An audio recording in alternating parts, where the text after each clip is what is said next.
So we're gonna start this video talking about this retreat, and we're gonna show all over the place. Me and you, I forgot your name, sorry. David. David, me and David. He's from Canada.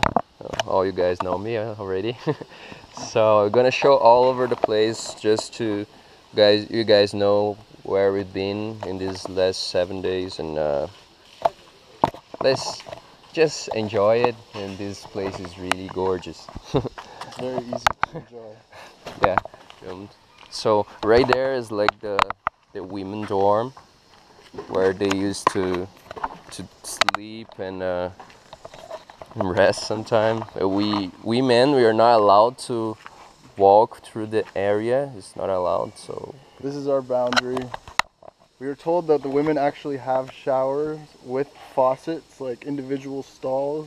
So we were never actually allowed to go over there and look, but we're very jealous. We had no idea. We'll show you what we were showering with later. Yeah. And just remember, you are in a meditation retreat. It's Buddhism. You cannot get hitting on girls or something like that. So you are not allowed to walk through the area or try to see something. Here's, I don't know, more about the nature part of the area, right? Yeah. The only thing you have to watch out for here is the millipedes. They'll get you. I've seen them on the pathways a few times. The red and black thing? Yeah. Supposedly they sting you. It's not deadly, but it's just very painful and you can't move for a day. And they're really fast, right? So you can see it's so beautiful, this place. I could never forget this. We've been walking here a lot because we have some break times, and we can go whatever we want. So it's good to walk around here. And we have a lot of things, not just here this way. We have a lot of ways we can explore. Let's go here. I don't think we've been this way. This might have been a boundary. Did you come over here? I've been here. I remember this leaves, right? And yeah. Big leaves. And it was like a banana. Oh, it's here. Bananas here. I tried to eat this, but it's not good already. And I've been here.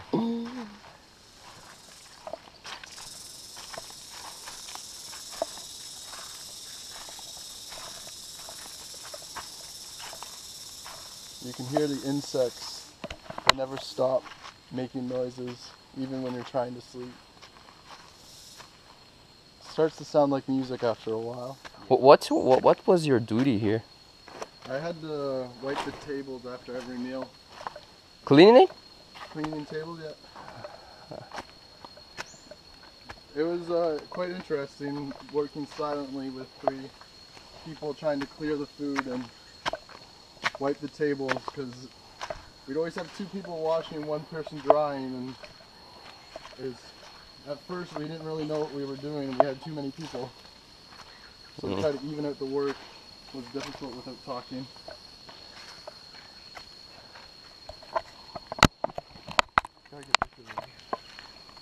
I actually came here on our full day of silence when they gave us mats. The Great Silent Day? The Great Silent Day. They gave us mats to come outside and meditate. I didn't come here, really. It's kind of like your own little natural amphitheater of insect sounds. You can hear everything.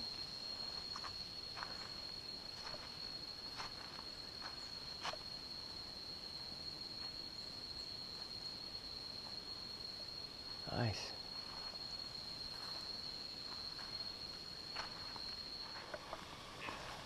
So here, I don't know exactly what is here. The water station and the place for interviews. Yeah. We interviewed the monk here. Yeah, we had some interviews with monk, and we could just talk to him here. There we have some water. They have some cool stories on the board about an ox. Yeah. Finding the ox and taming the ox. Yeah. The ox is supposed to represent the mind. Yeah, I think it's 8 stories about the ox, right? So here you have the statue, the famous statue The Buddha. of the Buddha, and like here you used to do walking meditation, following all this. How can I say this in English? The all this, stones. all these stones, yeah, could be. Walking stones. Yeah. So you could just go slowly and do all the way around it. I meditated in front of this statue, actually. You did. Yeah. Yeah, during walking meditation, you're supposed to be mindful of your footsteps and not think of anything else. Yes. And when you have a path to follow, it's much easier. Yeah, that's really true. Like here you can go just follow it. Otherwise you need to go and go backwards. But when you go backwards, it's like in your head you can think, oh, I'm not in my path again. Anymore. I'm not in my path anymore, so it's easier when you just go and go. Here we have some little ants. They are really killers. Like They hurt. they hurt a lot, and they have a family here. Oh, they're gone. Like, and again, we can't kill them. You just have to walk And when they bit, it's really hard, right? Yeah. It really hurts. Like. So one night we did a group walking meditation outside, and all the guys kept stopping to wipe the ants off their feet. We were just covered. We must have walked through a colony by accident. But when you get them mad, Yeah, they really hurt. it hurts. So let's do the dorm first. Okay. Because you're. Oh, man. So we're going to the men's dorm. The funniest part. So we used to walk here every day on these stairs, because here's the dorm.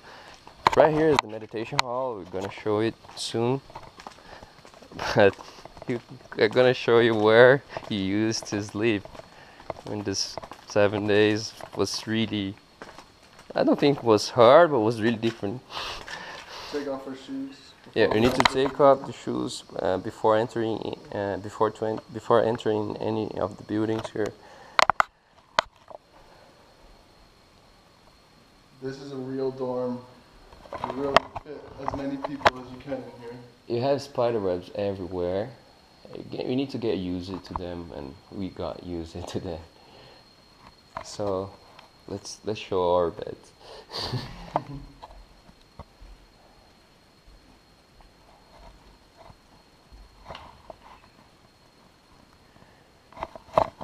So you can show your bed first, because yours one. Yeah. This is where I slept. Stall number 11. I had a nice carpet, which is actually quite the lifesaver. It allows you to tuck your mosquito net underneath so that when you go to sleep at night, you know there's no spiders, scorpions, or millipedes waiting for you underneath your wooden pillow. Waiting for you. What is that in the corner? What is that? Just a wrapper. I guess I can get that. Okay. I'm leaving a mess. But this is the famous wooden pillow. Yeah, I need to. It's more comfortable than it looks. So people say Buddha used to sleep on this, and And he would only sleep 4 hours a night. yeah, he used to go to sleep at midnight and then wake up at 4, right? Something like that, yeah. We go to sleep 9. We used to sleep to go at 9 and then woke up at 4:30. Yeah. Did you try the wooden pillow? I use the wooden pillow every day. So, sometimes I'd wake up in the night and put a sweater over it, or like I'd push it off to the side if I really got tired. But I'd always start with the wooden pillow. I think 1 or 2 of the nights I made it through the entire night with it. And napping during the day. It was much easier to use for a nap because you're so tired. You fall asleep right away, and then when the bell goes, you get up really easily because you don't want to stay on the wooden pillow any longer. Yeah, that's true. That's true. Makes getting up easier. So I was sleeping here. It's the same thing. Like I had the red carpet, and the same thing as he said. We used to put the mosquito net underneath to be sure there's no creatures waiting for you, as I said. And the wooden pillow I tried just once, and never tried again. These posts are for the mosquito nets to tie up. Yeah, that's Got a important. picture of that earlier. Yeah, we used to put all the mosquito nets holding here. This is your home. Your second home, home away from home. Yeah. Arildo said he'd be mad if somebody slept in his bed. Yeah, yeah. It's like my bed. Nobody needs to sleep here. Like, so we can film a little bit like this. We were all just kind of crammed in here. There was a few snorers. Yeah, a lot of snores actually. Surprisingly, a lot of people talked in their sleep. Yeah. We weren't allowed to talk during the day. Some of the What? when somebody Oh, someone farted. farted, yeah. Yeah, A lot of people farting in here. And, of course, it's a men's dorm, right? Here's our toilets, showers, and laundry room. Here's the toilet, and the best part. Like, look at this. Like, we used to take shower using buckets. This is the interesting part. And like, we used to do this, and then just put on yourself. And of course, the water is cold. Yeah, the water is cold. This is our drain. Yeah. Everything goes in here. Literally everything goes in here.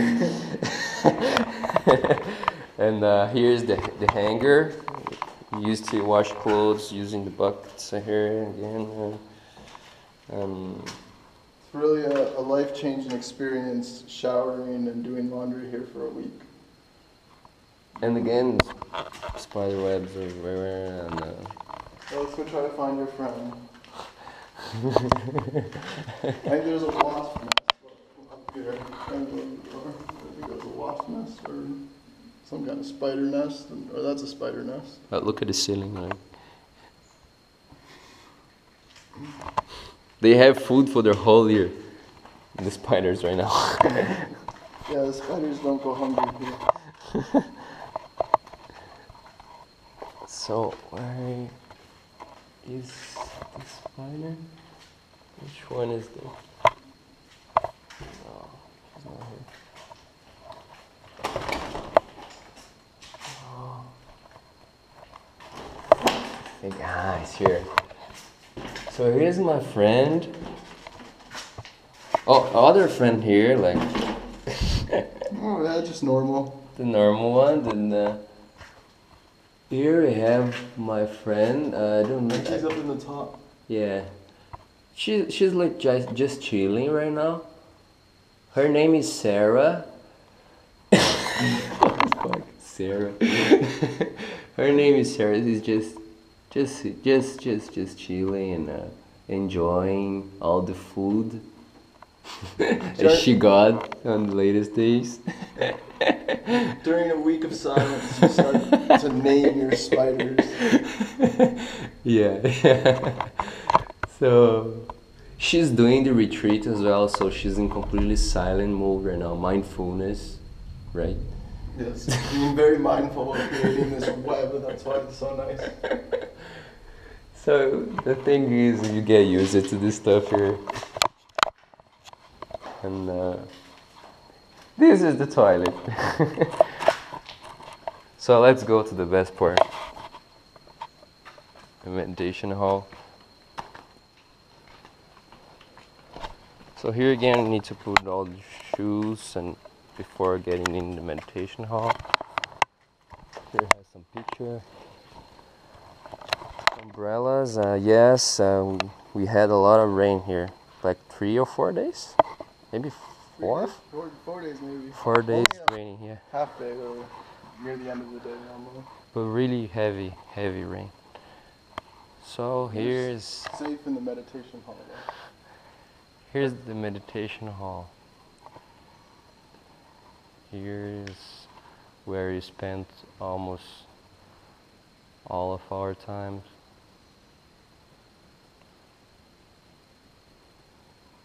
It's hard to see this right now, right? It's hard to talk in here because we're used to having to be silent. Yeah. When you step, you have to be mindful of your steps, Yeah, so you don't because disturb the other people meditating. because this is wood and it makes some noise if you like do like this. So it's good to talk. Just walk with mindfulness to don't disturb people. Here is really good to show as well. Normally Plus- these are up. These are just down for the rain, but since everybody's gone, Yeah, they put them down. everybody used to stay here for a while. I say everybody, like everybody likes to just stay here and enjoy the nature and the view. It's a very relaxing view to enjoy before starting your meditation or after your meditation. Or during walking meditation, we used to do walking meditation between these two pillars. I can give you an example. Yeah. The 5-step walking meditation. At this pace, step 1, heel up. Step 2, 3, 4, up.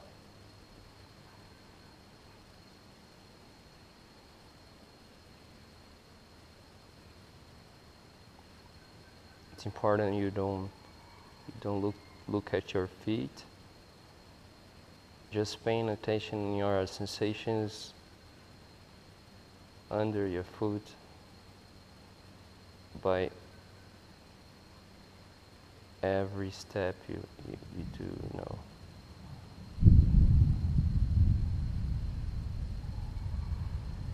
It's just like that.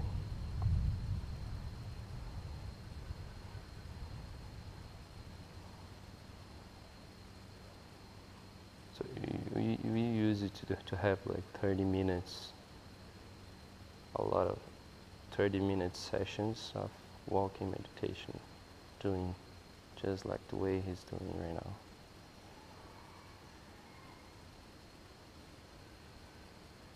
Gotten pretty good at it. Yeah, 1 week doing, right? Okay, so you can explain it. So you're holding it.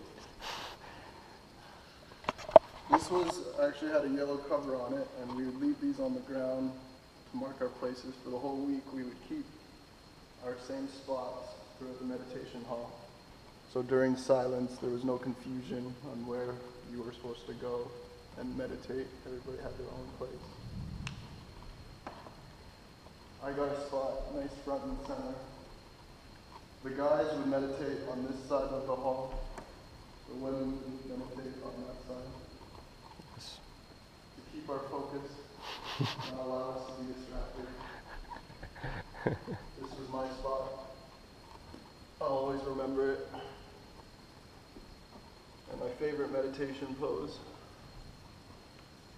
was the Burmese. It's kind of the easiest one. It's important to get your knees on the ground, which is why we use the pillows.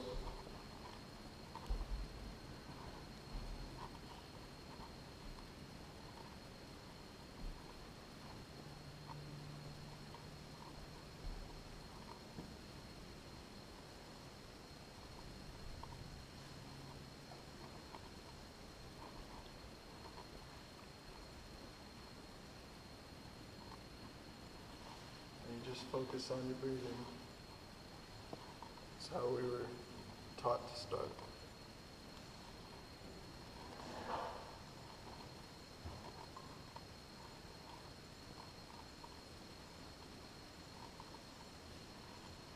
In this place, even with the first few breaths, you start to feel relaxed.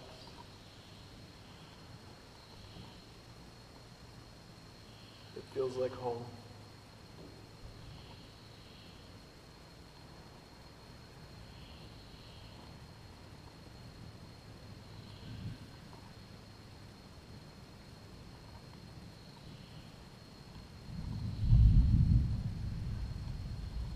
There's the thunder. It's gonna rain soon. This is Arildo's position in the meditation hall. So like it takes like probably 20 minutes to get ready. I think Arildo used the most pillows out of anybody. He generally used 4. Yeah, like I was up to 3 at my max. not so flexible, so like my thighs they start to getting pain really quickly. After the first 2 days, I think everybody was in a lot of pain. So what I used to do is I used to put this one here. So it's 4 questions, this big one. And I used to put this one first here, and then this one, I hold it. And then what I do is first I put my feet here. And I'm feeling this question to be comfortable, otherwise it's gonna hurt a lot because it's touching the ground. I used to put this one under my knees because if you like 30 minutes meditating here, it starts to hurt, even if it's a conscious. I don't know why. Maybe. I think you have to balance out your feet too. I don't know. I did the same in the kneeling position. That was my second favorite meditation posture. Well, actually, it was kind of my favorite. It's just the most comfortable. I don't know exactly why. So if I stay just like this, it's like too much pressure on my thighs and too much pressure on my heels. So what I need to do is put more 2 pillows. so I can be like almost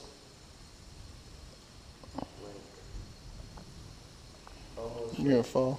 with my thighs straight. So it won't hurt too much here, it won't stretch a lot here. I only sat on 1 pillow. That was my difference. So right now I'm okay. Sometimes it moves.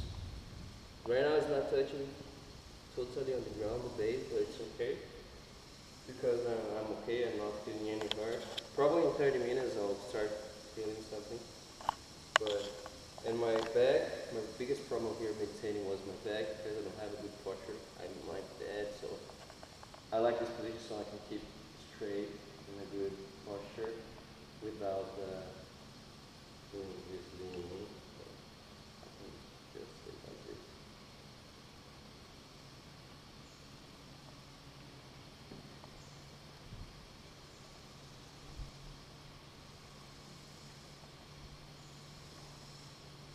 What I used to do is, and I got really good results, in the beginning, long breaths, and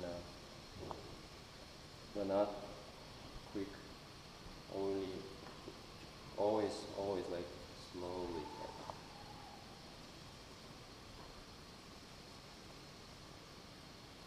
Like 10 seconds of this, like, and probably 10 times. And then I started going shortly till it become like natural. And it started to do really naturally. Till I reached the point I cannot even feel if I'm breathing or not. Sometimes I thought I was like just stopped to breathe. So it was like.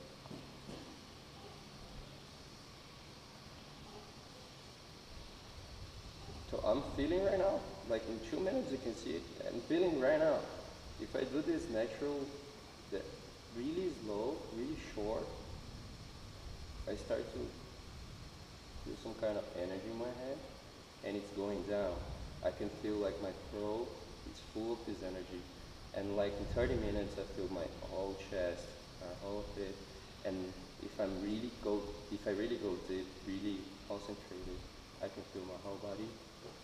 When I open my eyes and feel like high, really high, really high. I can do like everything in slow motion. So like right now I'm doing everything quickly, but I used to do everything like in slow motion. I used to go to this area like just like fall.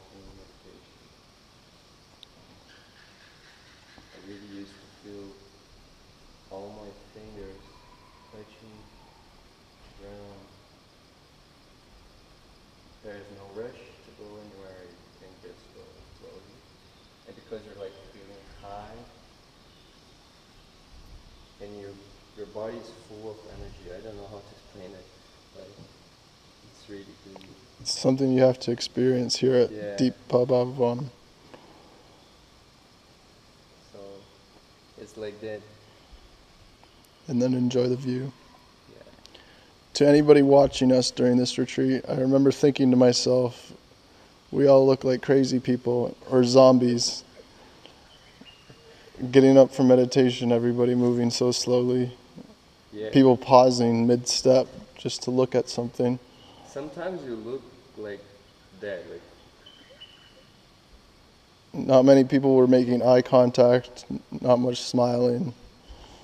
Well, smiling when you did make eye contact, but in general, people just sat there motionless. I think they were happy inside their head, or expressionless is a better word. yeah. Sometimes you just smile to each other just because you're happy and there's no reason behind it. Right?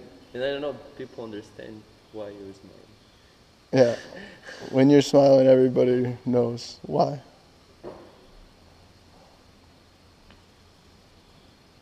So Let's get another glimpse of this view. The butterflies. You can see a little village down there through the trees. It's hard to cut with this down. I used to stay here now, just looking at the movement of the leaves of the trees, the way the wind affected. So when you're really concentrated, it's really good to see it. You don't even pay attention if you're not meditating, but when you meditate, you can pay attention. Like right now, there's a mosquito. Was a mosquito in front of me. I didn't. Well, I was not even worried about it. I think we get this time, right? We've gotten used to it. It feels like we've been living in the jungle. I've been looking at that place over there on the hill this whole time, wondering what's over there. I kind of want to go visit and see. Might just be a pile of rocks. Yeah. Could be a house. I used to look over there as well. And watch the clouds. We'd come here so early in the morning. At 4:30, you could still see the stars before we meditated in the morning.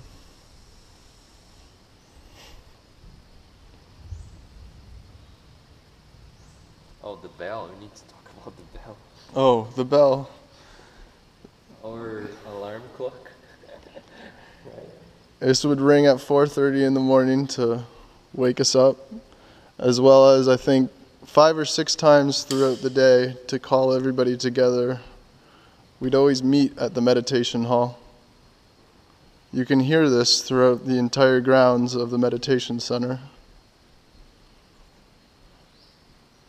Unfortunately, we can't ring it, We would confuse everybody if we rang the bell. but they used to use this hammer and just put here, just keep here, and they used to use these as well. It's so loud. It isolates the sound. Yeah.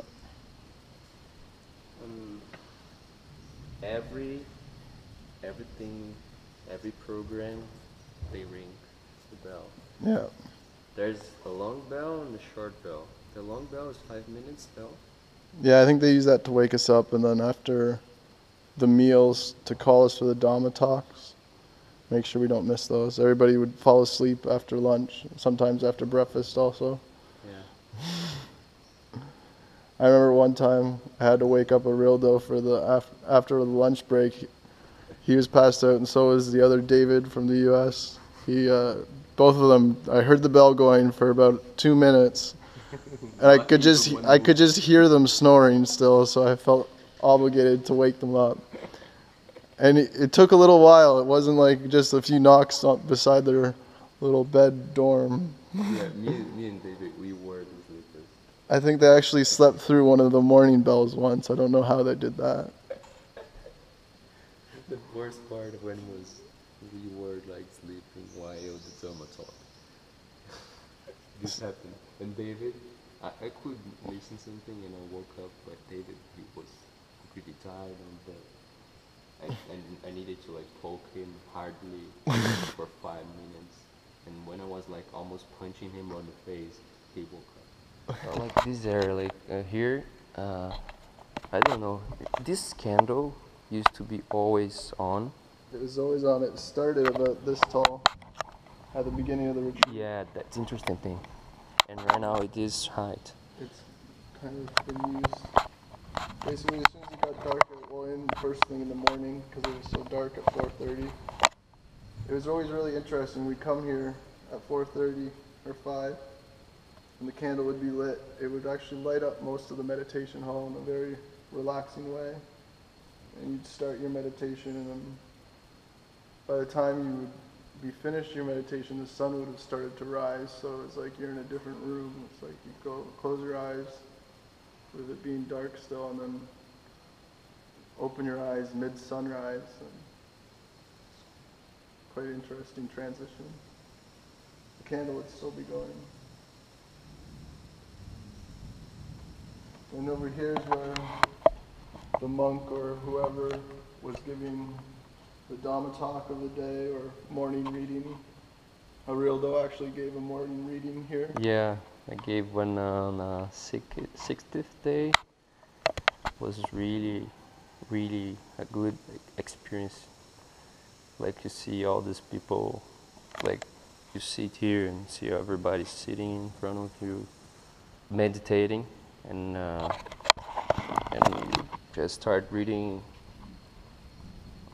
Buddhist text from some really smart and clever guy. So here in the background we also have pictures telling the story of a man capturing the ox and eventually realizing the ox disappeared because it was a part of him and becoming fat and very wise. It was kind of a confusing story. Like I said earlier, I think the ox is supposed to represent the mind and taming the mind and becoming one with your mind.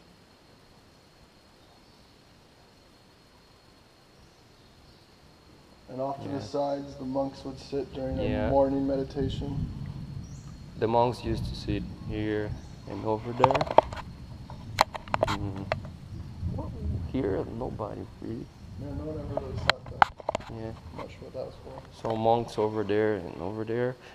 This table was used to put the microphone and the bell. Yeah, it was like a singing bowl bell. Yeah. That they would use to start and begin and end the meditations. Yeah. That's it. We had this clock.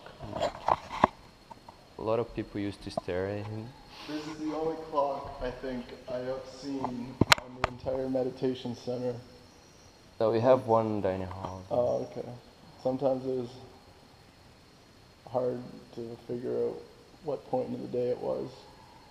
You have to come here just to look. Or to see how much longer you had in the meditation halfway through the week when you're filled with pain from sitting in the position for so long. You kind of wonder how much longer until the meditation is over. Yeah, sometimes I was trying to avoid the clock. So I tried, because I used to sit here.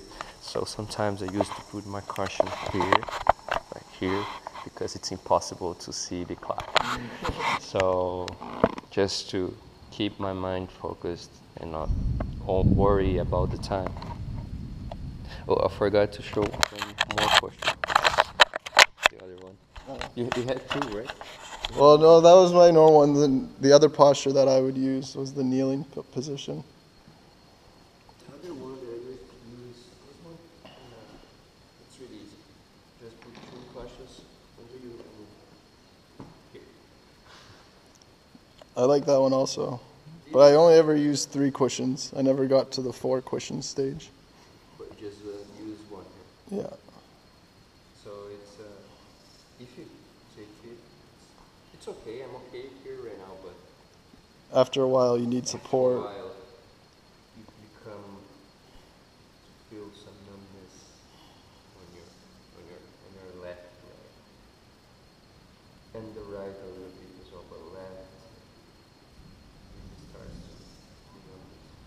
it's important to be comfortable while you meditate, so you can. So if you put this, it's gonna be okay.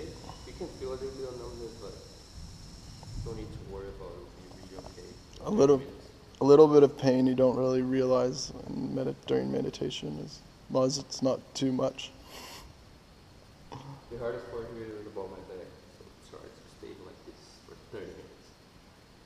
On the other position, it's better. Like this area, like here, I don't know. This candle used to be always on. It was always on. It started about this tall at the beginning of the retreat. Yeah, that's interesting thing. And right now it is height. It's kind of been used. Basically, as soon as it got darker, well, in first thing in the morning, because it was so dark at 4:30.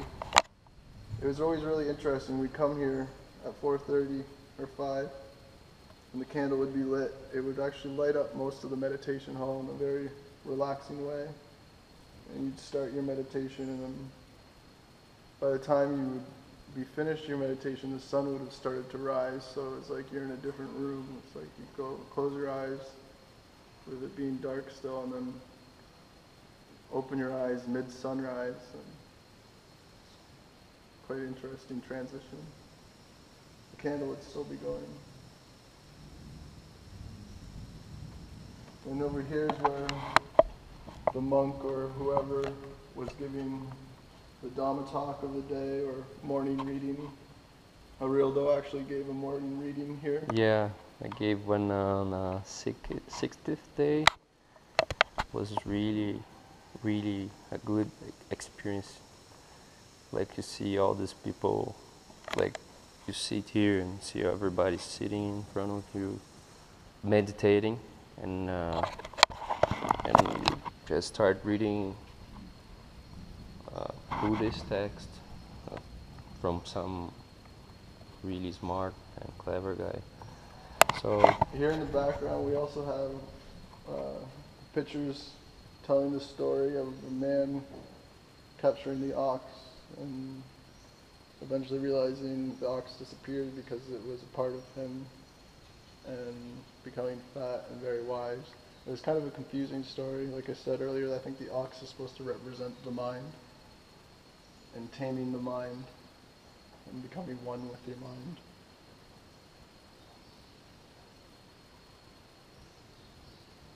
And off to the sides, the monks would sit during a morning meditation.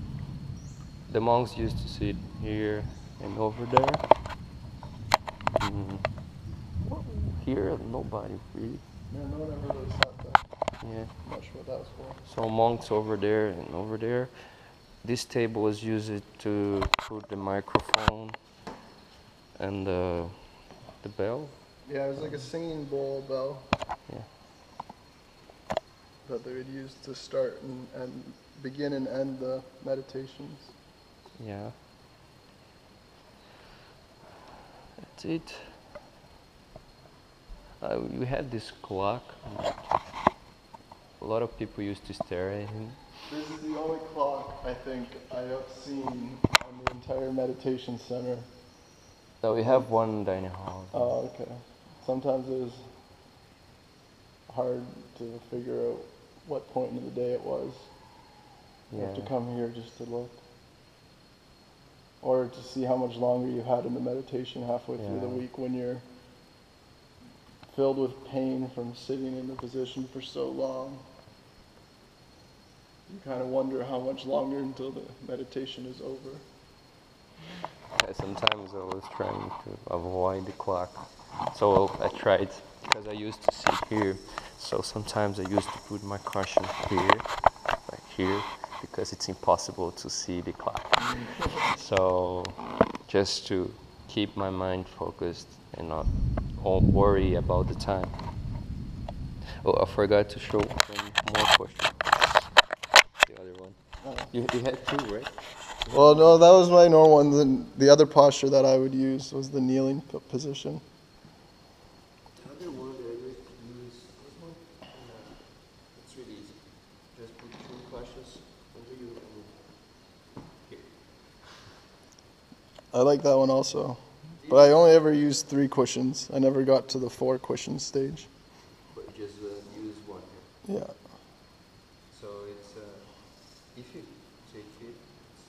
It's okay. I'm okay here right now, but After a while, you need after a support. while, you become to feel some numbness on your left leg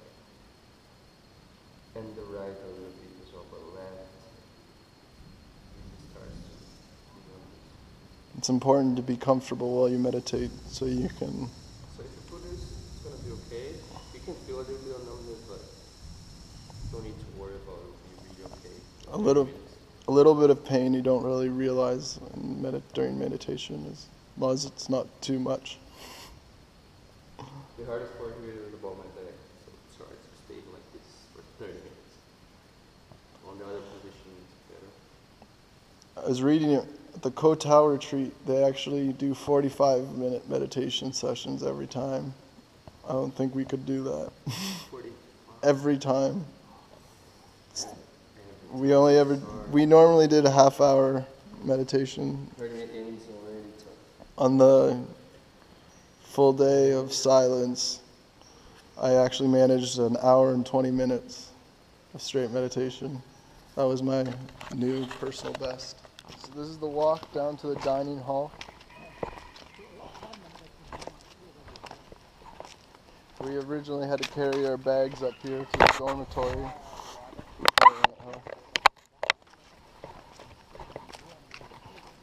First day, this hill seemed like it took forever to climb. It still seems like it takes a long time, but we're used to it.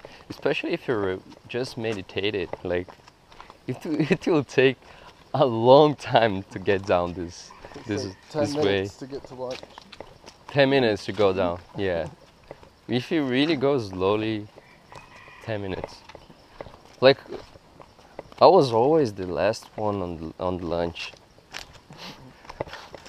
Because I took so long time to go down this way.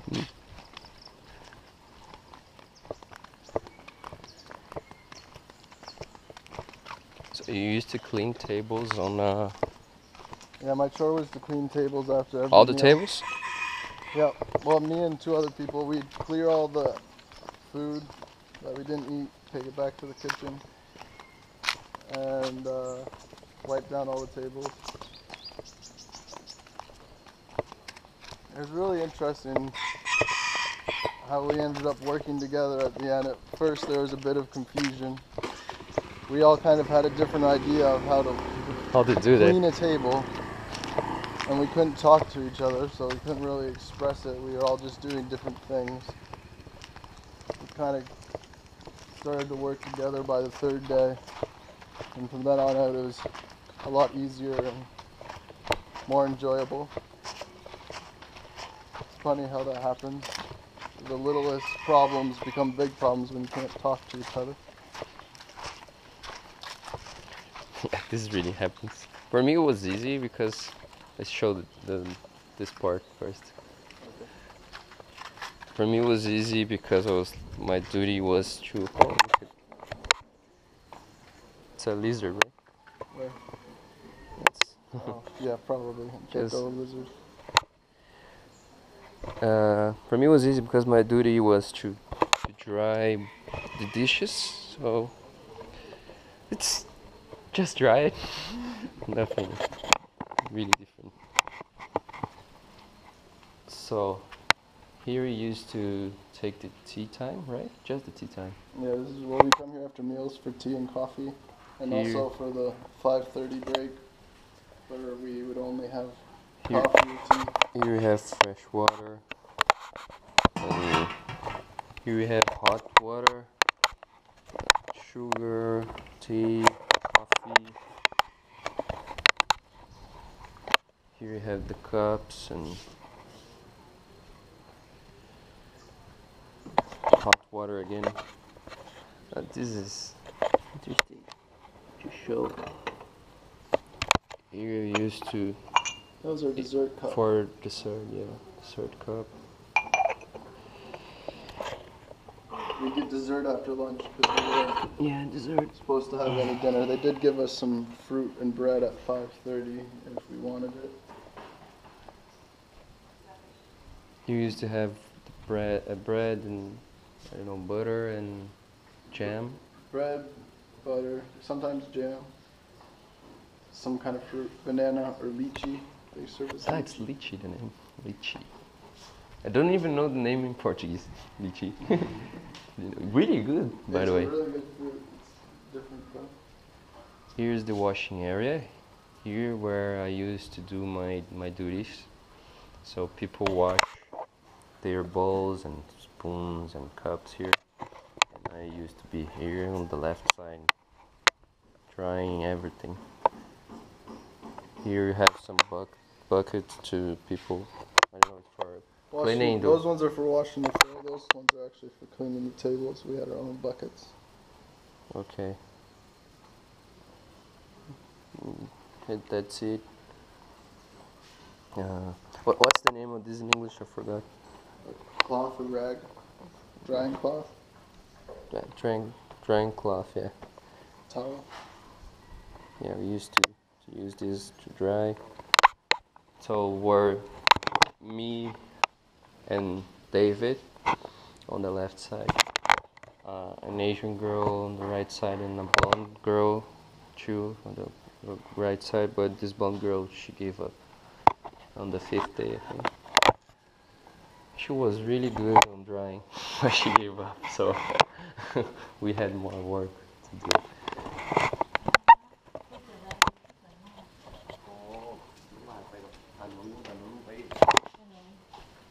And we have some other area here. The kitchen, well, the cup washing area in the kitchen. The kitchen, just aqui for cups. You can see here, just for cups. And there was a guy here drying too. People wash here. Here is just for the tea time, I think. For lunch. For coffee, tea after lunch or breakfast. There's the kitchen where they cooked all their delicious food. Yeah. Vegetarian food. Only 2 meals a day, but it was delicious. Well,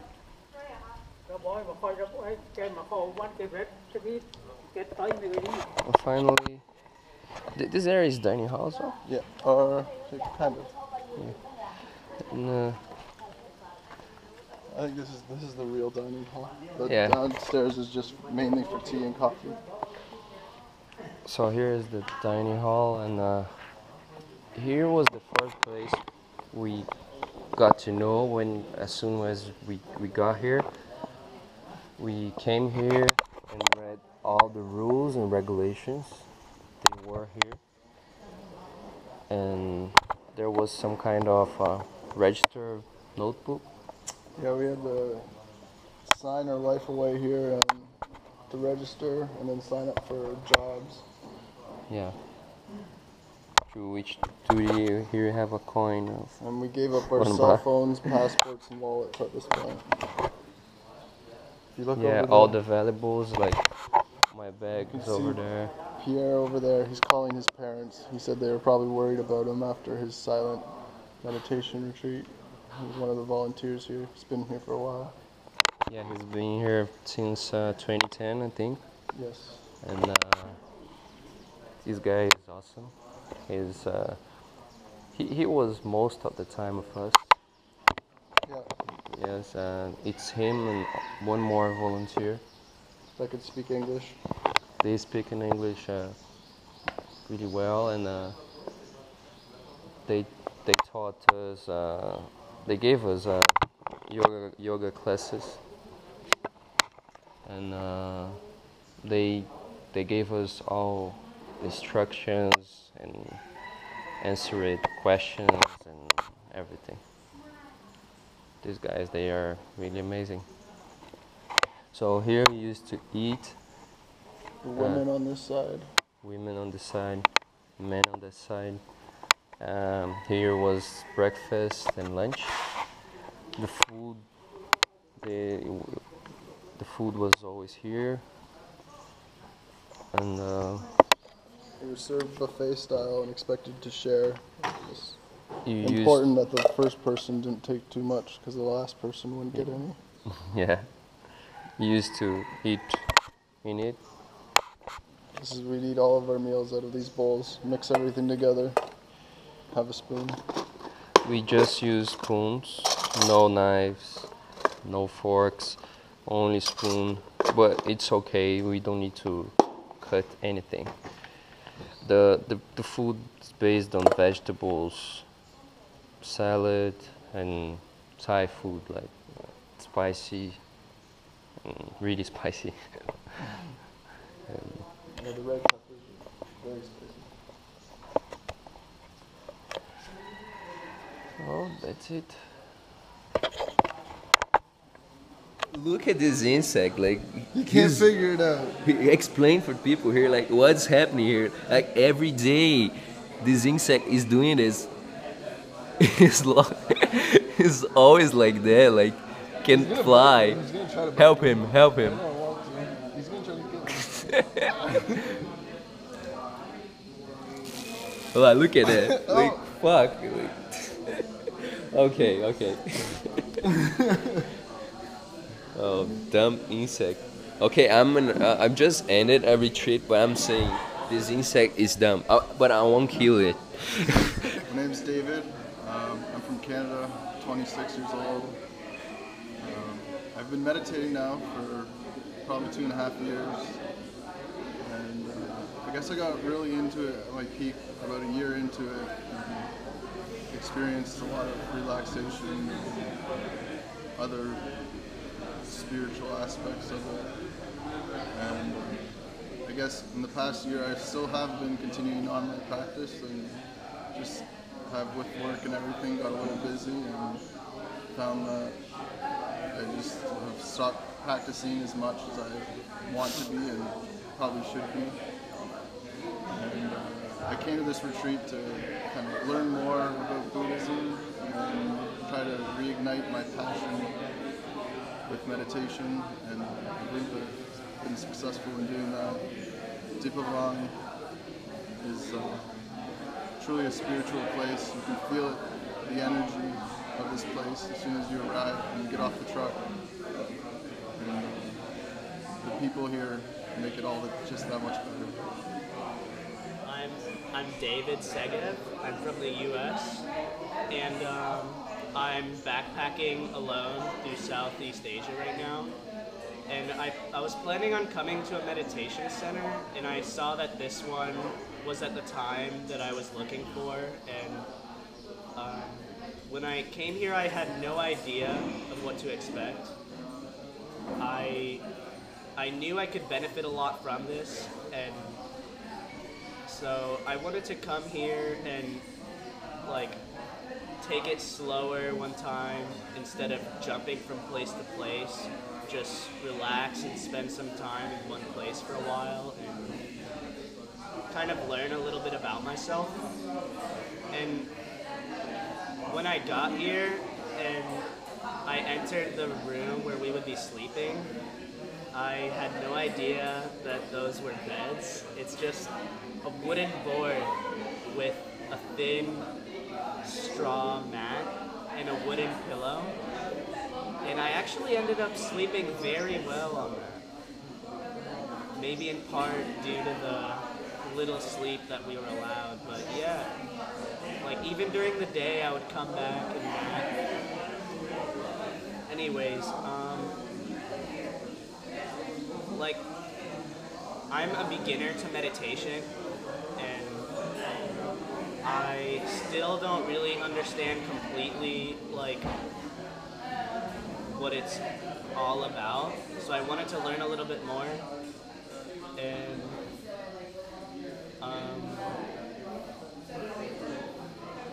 like I learned a lot in this 1 week, not just about meditation, but about Buddhism in general, and this gave me a really good perspective, another perspective on life, and it was very thought-provoking. Especially the talks that we had, that the monk gave, the Dharma talks. So like, part of the reason why I wanted to become more involved with meditation was that I knew it would help me in several ways. It would help me learn patience. I'm a very impatient person. Sitting for half an hour, and taking the day as slowly as we took it here, that definitely taught me a lot about patience. I would come out of the meditation hall, walking to breakfast, taking all the time in the world to walk. And I definitely like learn more about myself, about how I can, about how to relax, how I can live life more easily, not so seriously.